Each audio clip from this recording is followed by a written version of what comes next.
آپ کا تجربہ اور تجزیہ اور مشورہ سر آنکھوں پر کہ مذہبی انقلابی تحریک کو سیاست سے الگ ہونی چاہیے، تو ایسے ملک میں جہاں مسلمان رہتے ہوں اگر مذہبی انقلابی لوگ سیاست میں حصہ نہ لیں تو قومی اسمبلی وغیرہ میں اچھے ٹھیٹھ مذہبی لوگ کیسے آئیں گے؟ اور جب نہیں آئیں گے تو پھر ہمارے مسائل دینی احکام کے مطابق کون حل کرے گا؟ کیونکہ ملکی مسائل تو منتخب اسمبلیوں میں حل ہوتے ہیں، اگر دوسرا راستہ ہے تو وہ کون سا ہے؟ وضاحت کریں، مہربانی ہوگی۔ اب راستے ہی کی تو وضاحت میں نے کی ہے، اب میں اس سوال کے بارے میں تو اب صرف یہ کہ حیرانی ہی کا اظہار کر سکتا ہوں۔ تاہم یہ بات جان لیجئے، دیکھیے، ایک ہے سیاست انتخابی، ایک ہے سیاست انقلابی۔ انتخابی سیاست میں جو نظام قائم ہوتا ہے اس کو چلانے والے ہاتھ معین ہوتے، کون چلائے۔ ایک پارٹی کہتی ہے ہم چلائیں گے، حکومت ہمارے ہاتھ میں آئے، دوسری کہتی ہے ہم چلائیں گے، ہمارے ہاتھ میں آئے، ہمارا مینیفیسٹو یہ ہے، وہ کہے گی ہمارا مینیفیسٹو یہ ہے۔ جبکہ انقلابی جماعت وہ ہوتی ہے جو نظام کو بدلنا چاہے، وہ ہاتھوں کی بحث نہیں ہوتی، نظام کو بدلنا ہوتا ہے، ہدف مختلف ہے۔ مثال کے طور پر امریکہ میں دو پارٹیز ہیں، ان دونوں پارٹیوں کا امریکہ کے نظام کے بارے میں کوئی اختلاف نہیں ہے، اس نظام کو دونوں صحیح سمجھتی ہیں، ریپبلکن بھی اور ڈیموکریٹس بھی۔ باقی تھوڑا بہت فرق کیا ہوتا ہے؟ فورن پالیسی کا فرق ہو سکتا ہے، کچھ تھوڑا سا فرق ہو سکتا ہے ٹیکسیشن کے بارے میں، یہ فرق ہوتے ہیں معمولی سے، وہ اپنے اپنے مینیفیسٹوز دیتی ہیں، الیکشن لڑتی ہیں۔ فرض کیجئے کہ وہاں کوئی کمیونسٹ ہیں جو سمجھتے ہیں کہ یہ سرمایہ دارانہ نظام ہی غلط ہے، وہ الیکشن میں آ کے کیا کرے گا؟ وہاں پہ پاگل ہوگا جو اپنا وقت ضائع کرے گا۔ اسے تو وہاں پہ انقلاب کے لیے لوگوں کو ہم خیال بنا کر اپنے سیل بنانے ہوں گے، پھر مظاہرے، پھر کلاس سٹرگل، جو بھی ان کا طریقہ ہے اس کے مطابق عمل کریں گے تو شاید انقلاب آ جائے، ورنہ الیکشن میں کیا ہوگا؟ ہندوستان میں آپ کو معلوم ہونا چاہیے کہ کمیونزم کو ختم کیا گیا الیکشن کے ذریعے سے۔ جب جواہر لال نہرو نے کھلی چھٹی دے دی، آئیے جو کمیونسٹ ہیں وہ بھی الیکشن لڑے، اور وہ ٹریپ میں آ گئے، الیکشن لڑا، کیرالہ میں ان کی منسٹری بنی، پھر فیل ہو گئے۔ نظام تو بدل نہیں سکتے، اس لیے کہ وہ ایک صوبے کے اندر آئے، نظام تو مرکز کے اندر بنتا ہے، تو وہاں کوئی تبدیل ہو تو ہو، کچھ نہیں کر سکے، الٹے بدنام ہو گئے اور وہاں پہ کمیونزم کا خاتمہ ہو گیا۔ حالانکہ یہ در حقیقت اپنے آپ کو بدنام کروانے والا نتیجہ نکلا۔ اگر وہ اپنی جدوجہد جو ان کا طریقہ اس کے مطابق کرتے تو شاید کچھ عرصے کے بعد وہ انقلاب لا سکتے۔ تو انقلابی پروسیس اور ہوتا ہے، انتخابی پروسیس اور ہوتا ہے۔ ہمیں یہاں اسلامی انقلاب لانا ہے۔ اسلامی انقلاب کے لیے وہ جماعت، وہ حزب اللہ وجود میں لانی پڑے گی، وہ 3 سٹیپس ہیں ان میں سے گزرنا پڑے گا جو میں نے کل بیان کیے۔ پھر ہم چیلنج کریں گے کہ یہ چیز اب ہم نہیں ہونے دیں گے۔ ہوتا کیا ہے کہ جو بھی حکومت وقت ہوتی ہے، وہ جو اس ملک کے اندر جو معاشی نظام ہے اس کے تحت جو لوگوں کے مفادات ہیں، مفادات اور براعت یافتہ طبقات، وہ حکومت ان کو ڈیفینڈ کرتی ہے۔ آپ کو معلوم ہے جاگیردار اس ملک کے اندر جو ہیں وہ سیاسی قوت کے اصل مالک ہیں، زمیندار اور جاگیردار۔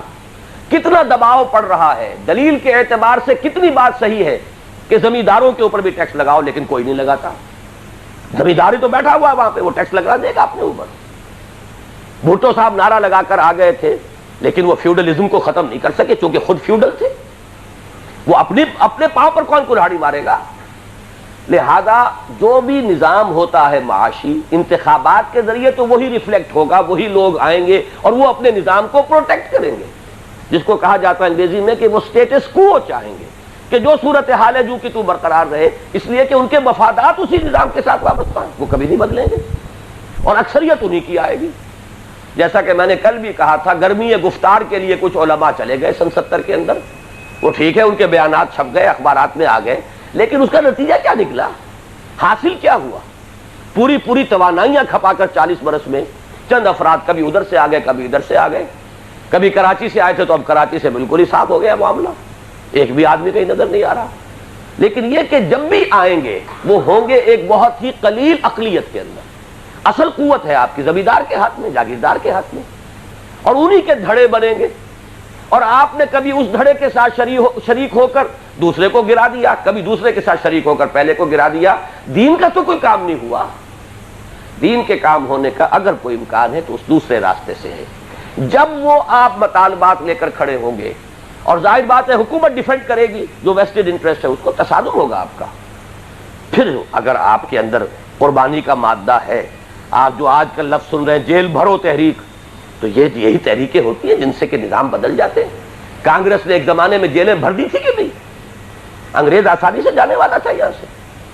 جیلیں بھری گئی ہیں، لوگ ریل گاڑیوں کے آگے بیٹھ گئے، چلاؤ انجن، ہم پڑے ہوئے ہیں چلاؤ. اس طریقے سے جب عوامی قوت اٹھتی ہے تو بڑی سے بڑی طاقت بے بس ہو جاتی ہے. زار کی فوجیں راستہ نہیں روک سکی کمیونسٹ ریولوشن کا.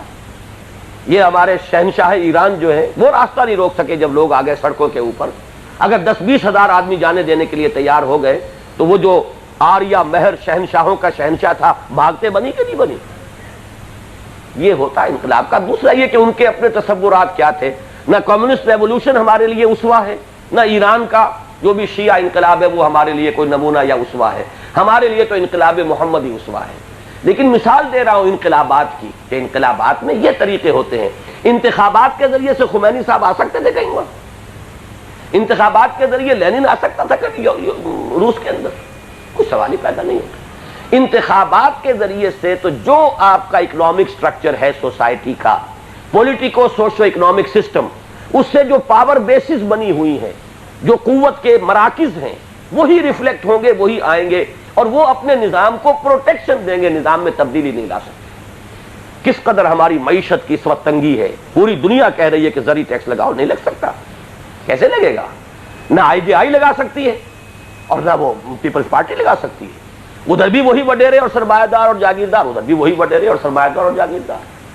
آپس کا جھگڑا کتنا بھی ان کا ہو، اس پر تو متفق علیہ ہے ان کا معاملہ کہ نظام یہی رہے گا. اس نظام کو ہم نے جو ہے بدلنا نہیں ہے. 11 برس میں اس نظام کے اندر قطعاً کوئی تبدیلی نہیں آئی. تو نظام بدلنا ہے تو راستہ یہ ہے.